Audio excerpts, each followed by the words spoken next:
Hello and welcome to Sunday Politics, the nation's flagship political show. I'm Kayode Okikilu, sitting in for Shinwa Kimbaloye here in Lagos. Well, it's 138 days to the presidential election, and every single minute is important for the political parties and candidates who will be seeking to win your hearts with their manifestos. Every moment counts, and for you, the voter, who's looking to make the best choice amongst the many offerings, time is of the essence. And tonight, as always, we take you into the heart of the political landscape to help your decision making ahead of the elections. Well, it was a big day for the ruling All Progressives Congress APC here in Lagos today, as supporters of the party held what they described as a 5 million man march in support of its presidential candidate Bola Tinubu and the Lagos State Governor Babajide Sanwo-Olu, who is seeking a second term. Well, the early morning heavy rains had earlier threatened to disrupt plans for the rally organized by the chairman of Lagos State Parks and Garages Management Committee, Musiliu Akinsoya, popularly known as MC Oluomo. But then the rain subsided and the march kicked off from the Teslim Balogun Stadium in the Surulere area of the state and terminated at the popular Oshodi area.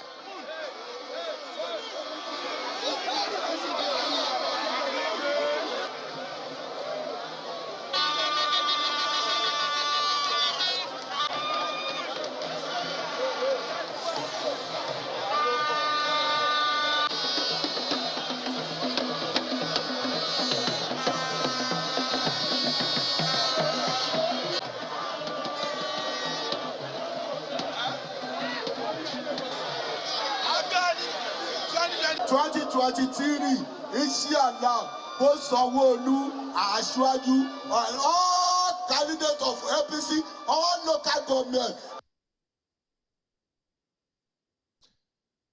Well, there you see the organizer of the rally, Musiliu Akinsoya, also known as MC Oluomo. He largely spoke in Yoruba language, but that was just a snippet of some of the statements he made. Well, the party says it has made a statement as to just how much support it has here in Lagos State and, by extension, Nigeria at large. But that's one leg of the conversation tonight. What about the person, the manifestos, the policy plans of the party's candidate, the internal party affairs of the APC? Now, these are some of the things we'll be taking you through tonight as we speak with our first guest on the program. Mr. Tijani Tumsa is a former interim secretary of the All Progressives Congress and is a coordinator of Tinubu Shetima Support Group Northeast. He joins us live from our Abuja studio. Thank you, Mr. Tumsa, for joining us on the program. It's good to have you. Now, for the sake of addressing the elephant this evening. Right. Now, for the sake of addressing the elephant in the room, you were in the news at some point alongside your brother over the ownership of some 86 exotic cars. Now, the case was before the Federal High Court in Abuja at that time. Can you tell us what became of that matter?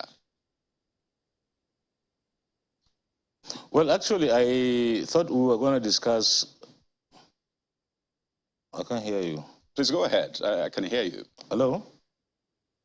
Yeah, oh, okay. I thought we were going to discuss the political dispensation of the leading up to the 23 elections. But as for that matter that you asked for, it went to the Supreme Court, and the Supreme Court, of course, discharged the issue because it was political blackmail by a political nobody who is no longer currently in the service of the government or in the APC. So clearly, that it would seem that it casts a shadow of doubt on that Chief Okoye Bono Obla's presidential investigative panel. Am I right? Clearly. Okay. Well, this is quite vital, really, to the conversation tonight, because that is part of, I mean, the heart, the promise that your party, through President Buhari, made before coming into power, the fight against corruption. So it's important to help Nigerians understand just how that fight is going. And your case was a particular one in that instance. But let's talk about your party now, the instance we saw today. Well, your party's showing in Lagos has been said to be the mother of all rallies. And at this point, it's looking like it's really a contest of who can pull the most crowd. We saw the Labour Party just last week doing its October 1st rally. Now we're seeing your party doing its rally. And I just wonder, was your party threatened by the Labour Party's showing last week such that he thought, let us do something to show that we at least have some following here? Well, okay. The APC rally held in Lagos, I think there's a time gap in between what I'm hearing and what I can relay back to you. But in any case, the Lagos rally signifies the popular ground swell of opinion towards the APC. And of course, this is not going to be matched by any of the other political parties. As you can see, this sort of rallies can also be duplicated and replicated in many states of the Federation. The APC as a party has a great groundswell of support from the generality of the public in Nigeria. But the question is, were you threatened by what the Labour Party pulled off in Lagos against what some will say all odds? I mean, the court processes, the showing by the police and all of that. Was it important really to show that maybe Lagos is a stronghold for the APC after what we saw last week? Well, Lagos is an important stronghold for the APC. And by no means was the APC threatened by the previous rally carried out by the other political party. And I can assure you that rallies can be held by parties as much as they want, but it is the party with the most public support that will, of course, turn out the most number of people on the streets. So we can infer that the fact that you have, I mean, perhaps thousands of people marching as against the 5 million march, it doesn't necessarily translate to support, really, for your party or any other party at that. Well, it is an indicator. It is an indication of support. But I can also assure you that the ground game, the door-to-door movement, the support groups that are all over will bring out the difference in terms of voting capacity or the votes garnered by the political parties as we go. Now, we'll come to your area, the North. Right, we'll come to your area, the Northeast, subsequently. But, you know, seeing these crowds during political events, people wonder, where are these people coming from? Who are they? How did you summon such crowd? And, I mean, it's been said time and again that there are ways and means to achieve it. So if you could just enlighten us, as someone who understands the political landscape, just... it's never too late, really, to track campaign spending, and that's why I'm asking, just how much usually is spent on transport, feeding, other logistics for such magnitude of events, getting people en masse into, you know, that area, marching across street? Just how much, what kind of financial implications does it have for your party? Well, most of the spending is voluntary. The key point here that you need to keep in mind is that the APC over time has had to do registrations and also congresses and elections going into establishment of the party. Now, registration of a party member indicates that he must come to a registration center and register his membership of that party. Now, these party members can always be relied upon to show up for events like this and for also voting purposes. So it is very, very difficult for a party that just comes out of thin air to garner as many people as we can as a party in APC. You know, some of the things, when we saw the Labour Party's rally last time was, you know, people saying we were not paid anything. We're not given, according to them, shishi, which is a term that means money or what have you in the Nigerian parlance. So can you boldly say for your party as well, for this rally, the ones we've seen in previous times, and perhaps the ones to come, especially in your area of influence, can you say of a surety that people are not usually given sums of money either for transport, for feeding, or whatever logistics, just to be a part of such rally?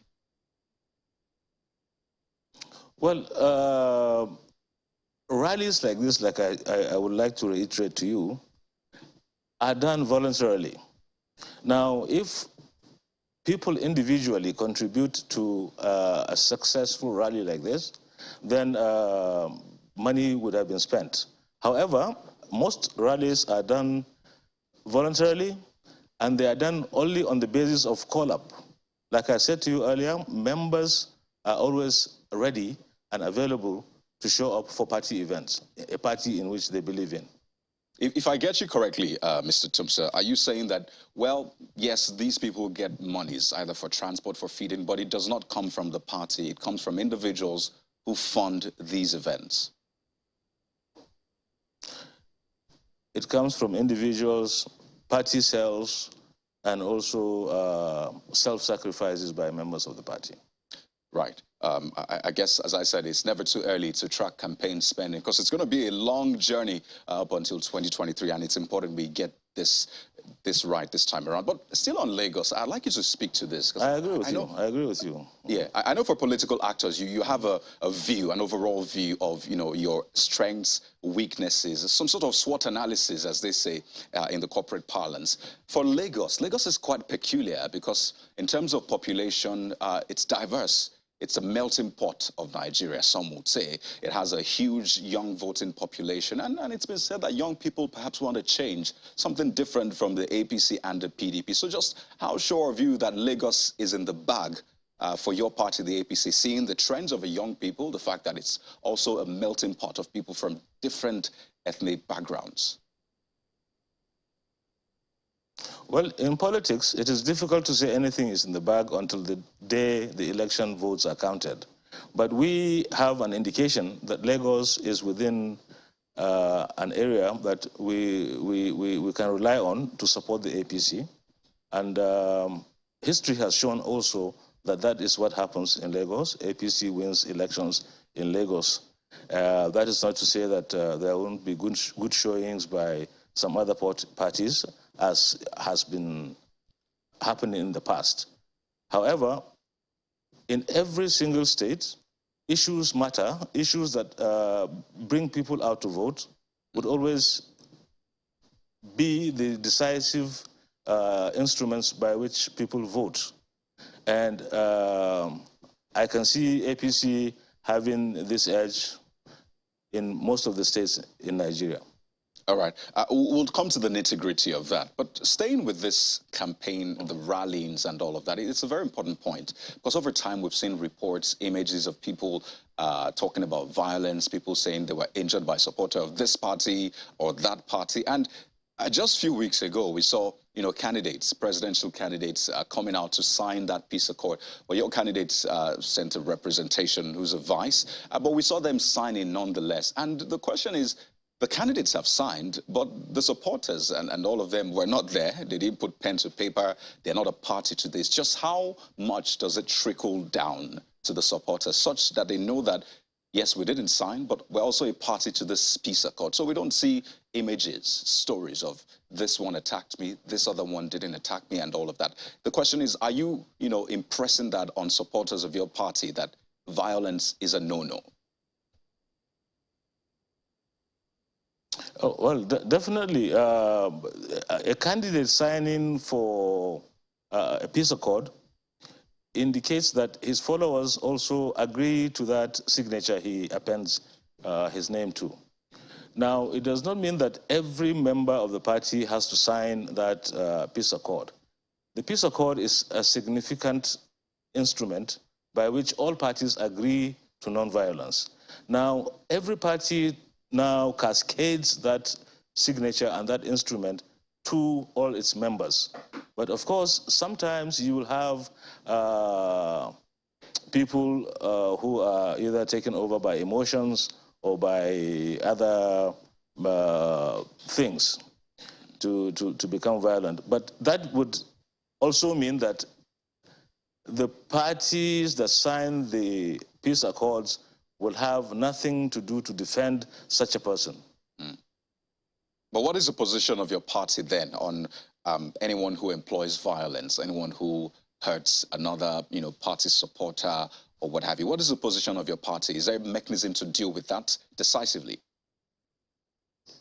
Yes, there is the disciplinary committee in each cell of the party at each level that will deal with non-compliant members who may want to resort to violence. APC does not condone violence in any form. We have the belief that Nigerians are leaving that behind. They are moving on to more issue-based instruments of making their political expressions known. Right. So let's get into your game plan now, ahead of, 138 days for the campaigns. How do you convince Nigerians, really, that your party is serious and well put together? You're yet to begin campaigns. PDP starts officially tomorrow. You've not inaugurated your campaign council. Even during the primaries, you had to wait for INEC to extend that deadline before your party could then conduct its convention that eventually brought up your presidential candidate. So how can you look at Nigerians amidst all of that and say, well, we're serious and we're well put together? Well, we are serious and we are very well put together, actually more put together than any other party in the arena right now. By not having an inaugurated campaign council, by the way, the campaign council has been composed and awaits inauguration for the necessary campaigns. Like you said, we have 138 days more to go until the election day. A lot of things happen in a party that could have some stoppages to planned events. The APC, I can assure you, is more poised for political campaigns going forward. Help us understand this. If you're really ready for this, well put together, as you say, why haven't you been able to inaugurate that campaign council? As I said, other parties are, they've already hit the road, as they say. We got a date of tomorrow as the inauguration, but it's been shifted yet again. And this is not the first time that we've heard shiftings and shiftings. Don't forget the letter that was leaked, which was eventually, said not to be from your chairman and all of that. So clearly these are signs. And even members within your party have said, yes, we agree we have challenges. So the question is, how can you, in spite of all of that, still look to Nigerians and say, we're a party that is ready for you to govern this multidimensional and multi-challenged nation? We are a party that is ready for this. We want to get everything, every single detail right. You see, in a political party structure, every granular event has to be planned, every granular appointment has to be made appropriately without having discourse to what happens in other parties, for instance.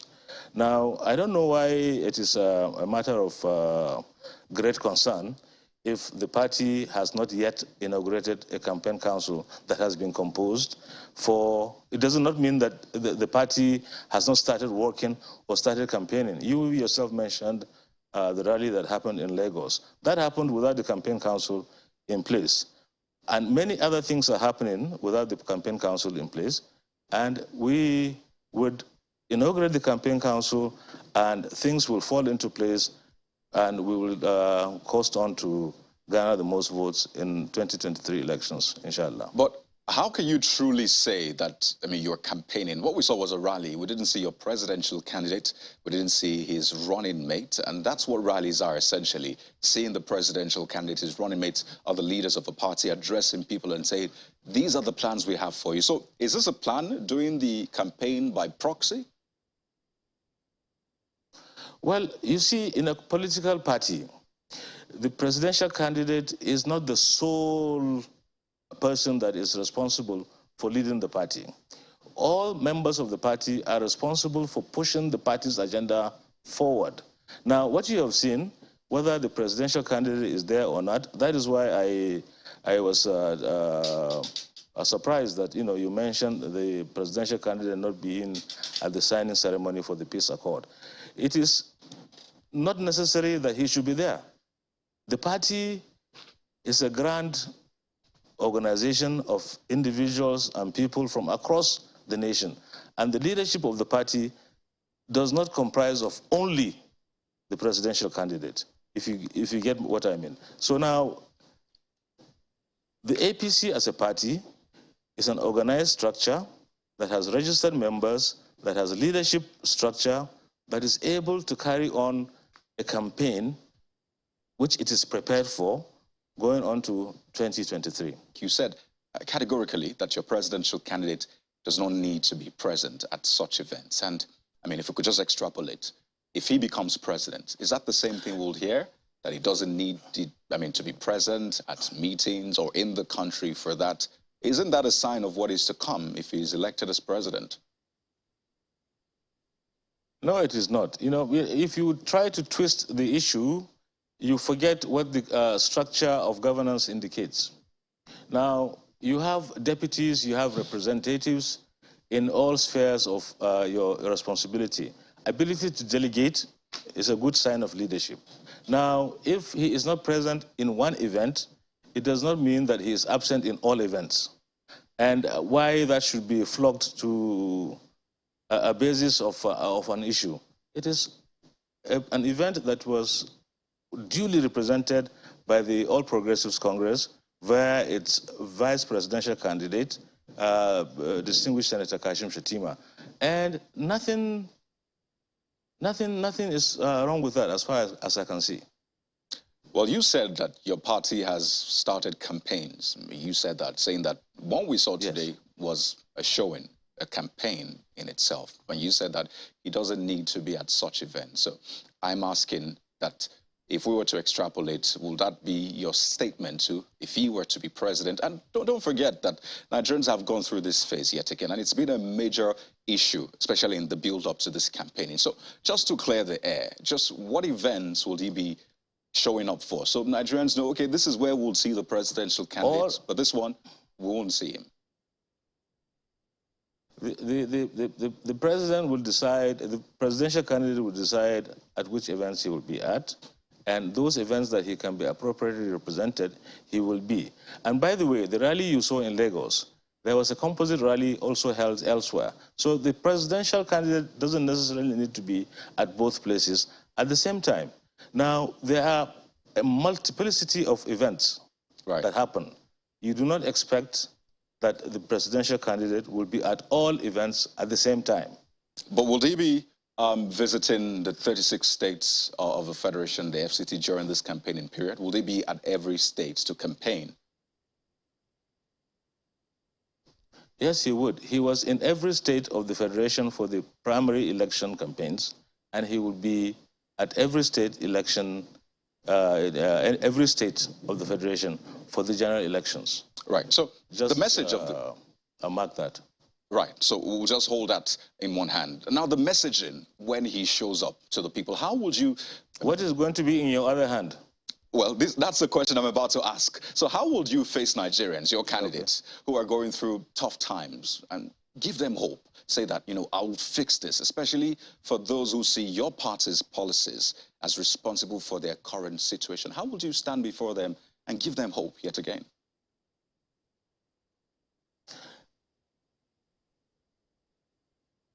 The manifesto and the program of events that are going to unfold going towards the 2023 election would indicate how the APC intends to make things better as a form of governance for the nation. Now, Nigeria is a country that needs a unified vision. This unified vision is translatable into the APC program. And I assure you that that is what you're going to see going forward towards the 2023 election. And you said that your candidates can make things better. Certainly, it would sound as though you're describing the current situation of Nigerians as good. Am I right? You are right. You are right, because what is happening is that the APC has been able to stop a slide from going any further. Now all we have is nowhere to go but up. Right. So if you say that the situation of Nigerians is or are good, if I could use that expression, I mean, Nigerians would have that to internalize. But I mean, your area of expertise, if I could say that, the Northeast, the candidate of the PDP, some would say is quite strong in the Northeast, coming from Adamawa, saying that that's in fact a stronghold for him. So I wonder, saying that, I mean, your party has, well, the vice from the Northeast, how do you plan to take that region such that, I mean, you can overpower the support which the PDP presidential candidate says, I have in that region? Well, he says he has, and we say we do have, and we've proven that we do have. Now, like you know, it is at the end of the day that you get to know who has or who hasn't gotten any support in any particular region. But I can assure you that in the Northeast, the APC is the most dominant party, and you know that will be obviated when the elections happen.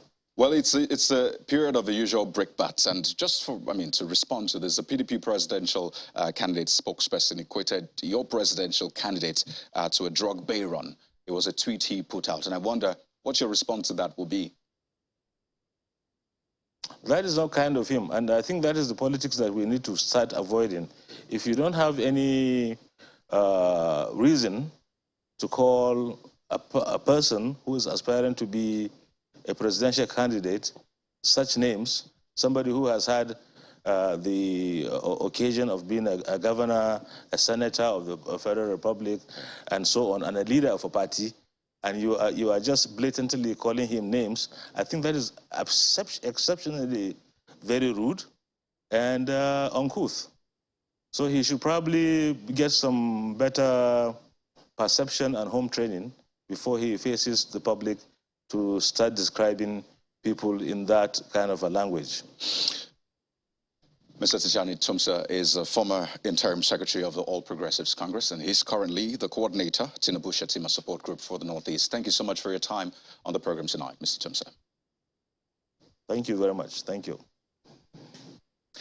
We'll take a quick break, and when we return, this is what we have for you.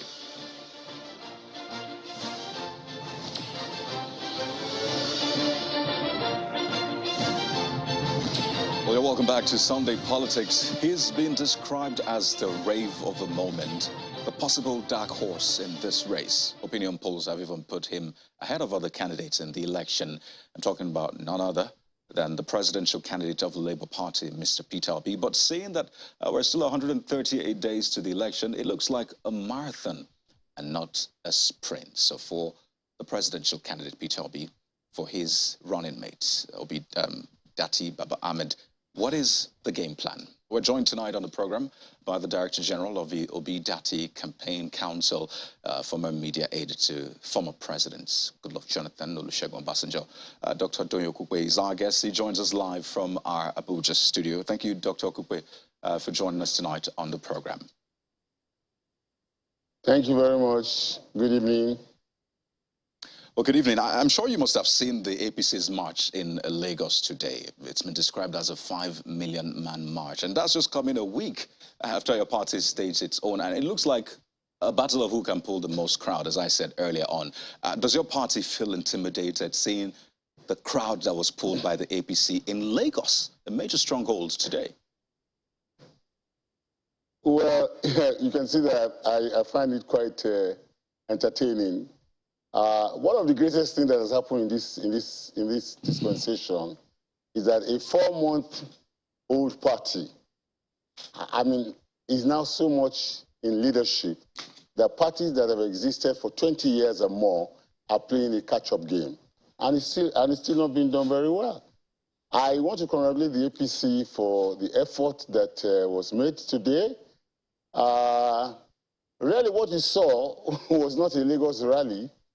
We are a very sophisticated group, a group made up of, being driven and powered by youth. We have taken that tape to we have done a forensic study of the tape of the rally in our laboratories. And we found out that I personally can recognize about 4 or 5 people from my federal constituency. Others can recognize people from Oyo, Osun, etc. So really what you saw this morning was a Southwest rally, not really a Lagos rally.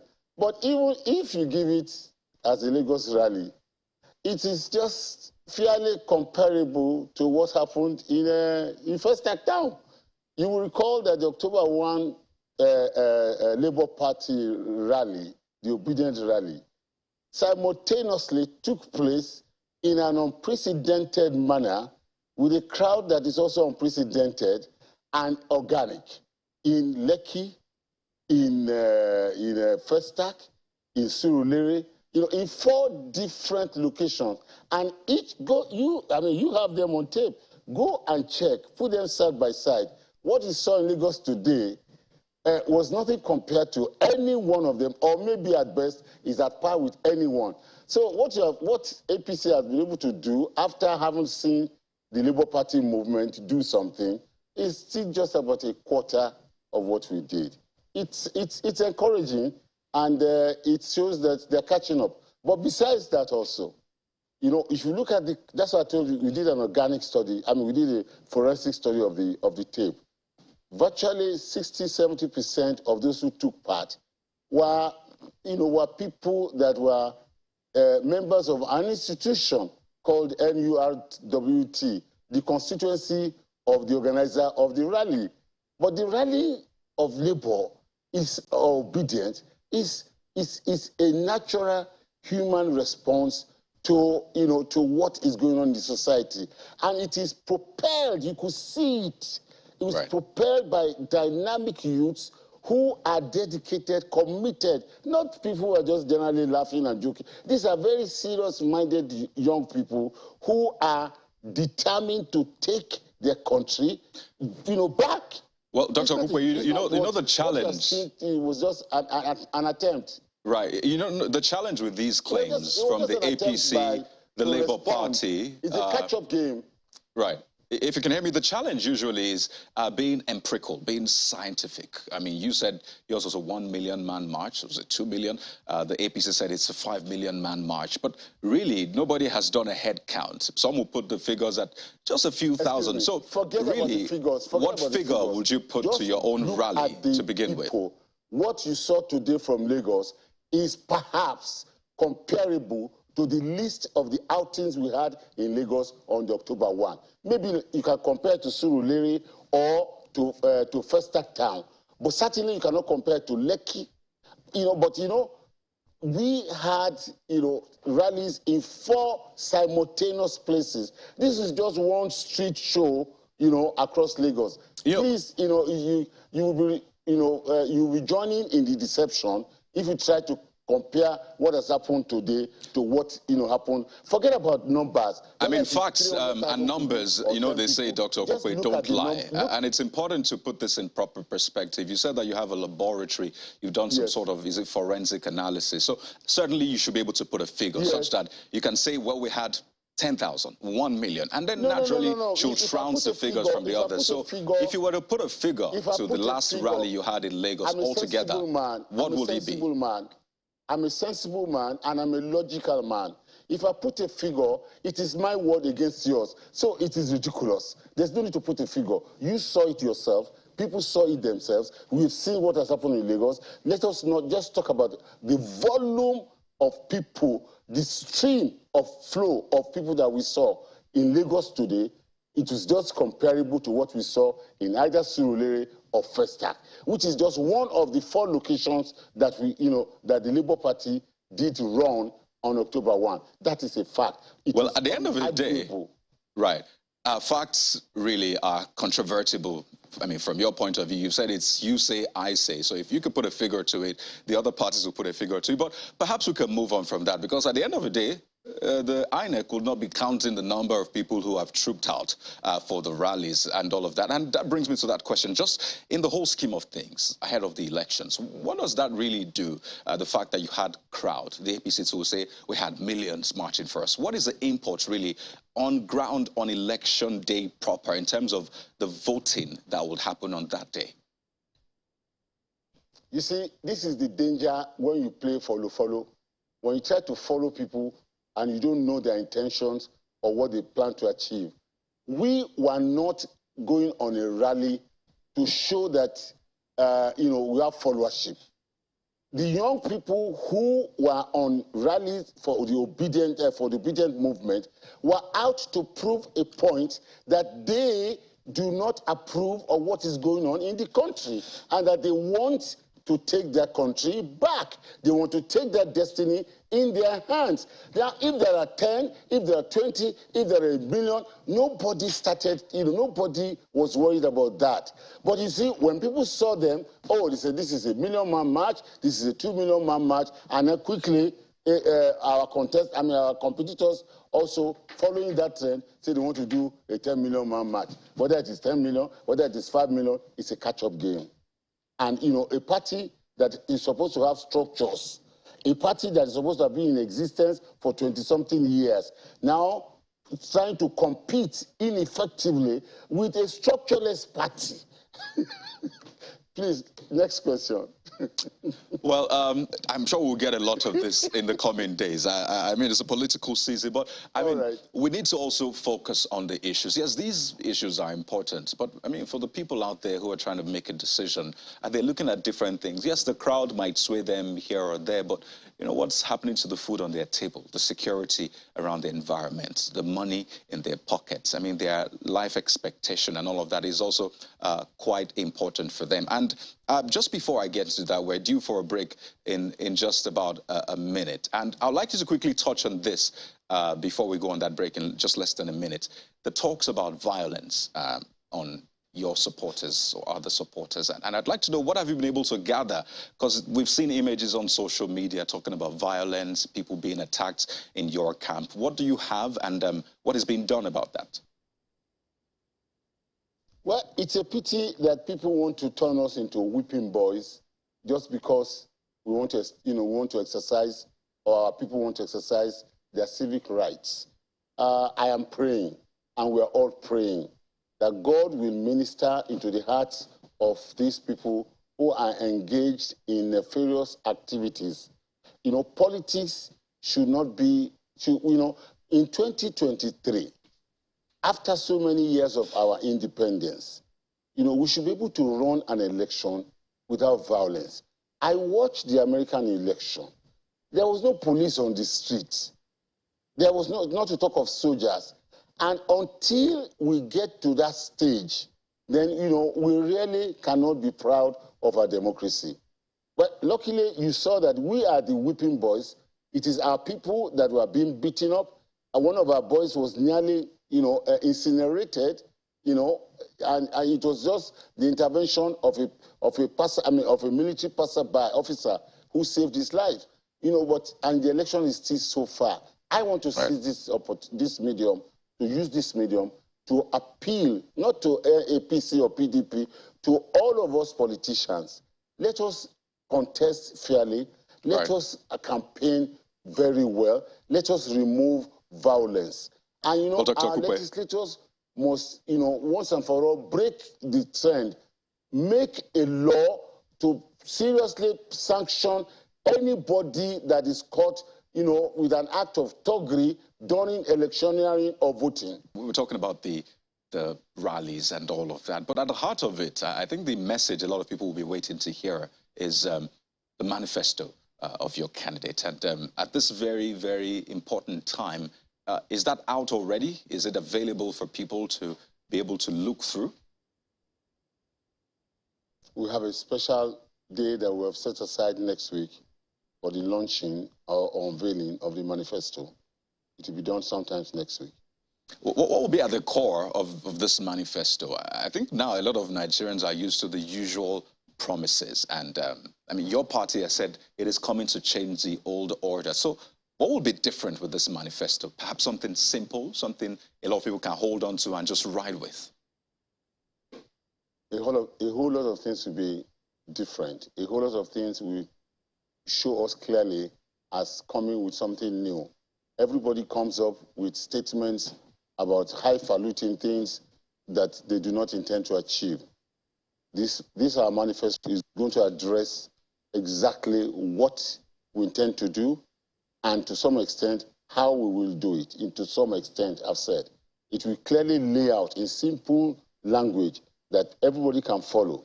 And we also intend to translate it, because it's not a voluminous thing. We're going to translate it into languages that Nigerians can readily identify with. But the theme of the manifesto, the theme of our program is moving Nigeria from consumption to production. All that entails is what that manifesto is going to say. Right. So tell us now, your candidate has been outside the country for some time now. Where is he today? What is his engagement like? I think he's rounding up most of his programs abroad. I've done a couple of these in the United States. He visited Harvard University. He's also been, he's also gone across to the UK. I believe he has rounded up his program and should be on his way home anytime from now. You probably wonder, people have also asked me, why is he traveling? It's important that we visit our diaspora citizens. It is a big shame that they are not allowed to vote. But perhaps if many Nigerians recognize the fact that these diaspora people are those who are actually maintaining our economy and actually also reducing the ravaging effect of poverty on our nation. Last year, the diaspora community remitted some $20 billion, to Nigeria, which was actually a shortfall. It had gone up as high as $25 billion, which is almost very, very close to what, after you have done all the deductions from the oil majors, very, very close to what we get from oil. That's a wonderful thing. And any community that does that should be a recognized stakeholder in our system. This is why we believe it is important for us to talk to them so that and not just that, many nations in this world have prospered and have moved forward by relying and utilizing the knowledge and ability and capability and expertise that the diaspora community have garnered over the years. Our presidential candidate needed to familiarize himself, to make himself and to make his mission clear, and to ask for the support of the diasporan community, so that when he eventually gets into government, these same people can come down and help us to develop our nation. Well, Dr. Okupe, it's also been said that your candidate is doing these rounds to get financial support from the diaspora. So just how significant financial support, how much of financial support has it been getting from the diaspora, since you say they, in fact, remit a lot of funds into the country? I am the Director General of this campaign organization. I'm also a Christian. I will not lie to you. He went about about 4 weeks or 6 weeks ago, and he came back.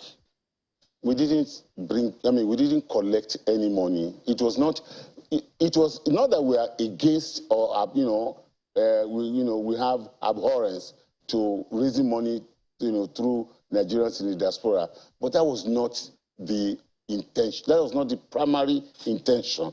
The primary intention is for the candidate to sell himself to some of the major stakeholders in our communities who have a lot of influence back home on the Nigerian community. That was the main, and we have achieved that. There's no other aspirant or candidate that has done anything close to that, because they really have nothing to sell. And besides, the diaspora community is a highly sophisticated and educated society. You have to know what you want to say. You have to know more than them. You have to be able to deliver, what they want to hear. I don't, of all the three major candidates, I doubt whether there is any other person who can compete on that platform convincingly as Peter Obi. It doesn't exist. Well, your candidate has had a very interesting political journey, PDP, APGA, now the Labour Party. And just a few days ago, his predecessor in Anambra State made some statements, in fact, saying that he essentially taught him by proxy what he did as governor. I'd like you to listen to this and get your response in a moment. You're proud of what Peter Obi continued when you left? Yes, he was building on my foundation even though he disagreed with me on infrastructure. So for the first tenure, he didn't do infrastructure. He didn't do, but he realized that it was a grievous mistake when we met in the ballot in 2010 and when we met in the senatorial election for our senatorial district. If you had to rate them, you think Bola Tinubu performed better than Peter Obi when they were governors? I'm not an analyst in that respect. But you sat in that seat before. You see people doing polls, gerrymandered polls, and using statistics and you know, samples that don't reflect whole. So I don't want to get into that kind of analysis.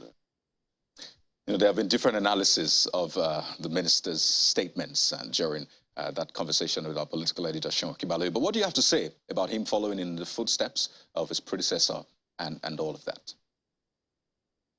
I think, I mean, Governor Ngige, former Governor Ngige is a very good friend and he's a medical colleague like myself. I have a lot of respect for him. But that was just personal aggrandizement, you know, the kind of thing that old people do when they see younger people performing, say, oh, these are things we have done, you know, in our time. It's not important. It's not, let's talk about real issues. That's not an issue. That's nothing, you know, I mean, so, you know, the man who came after me is following in my footsteps. Good news. Please, you know, that's not a very serious matter. Well, it's important to at least get your response to that. As we wind down in 30 seconds, Nigerians have been asked not to put their trust in any candidate because, as I say, man can ultimately fail. A lot of people staked their lives on the current government, and those people say they are disappointed massively. Can these people trust your candidate? On a lighter note, you know, the Yoruba people say that if you close your eyes because bad people are passing, when good people are passing, your eyes will remain closed. What happened in the past was a disaster, an error, regrettable. But this one, we can see there's no basis for comparison. You know, this coming election has to do with integrity, with character, with capability, with competence, and with commitment. All these are fully resident in the person of Peter Obi. You couldn't say that much, you know, of the other candidate at that time. This is seeing and believing.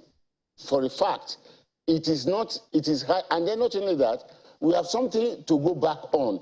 The one in 2015 and 2019 was just based on, we were building skyscrapers on nothing.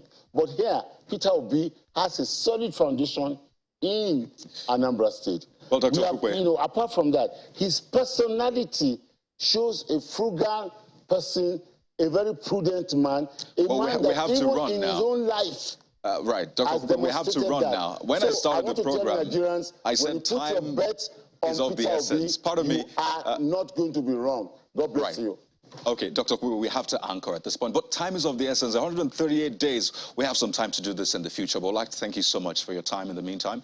We've been speaking with Dr. Doyin Okukwe, who is the Director General of Obidate Campaign Council, joining us from our Abuja studio. Thank you so much for your time tonight. Well, that's been our package, everyone. It's a very interesting period, so stay with Channels Television for the latest in political news. I'm Kayode Okikelu. Good night.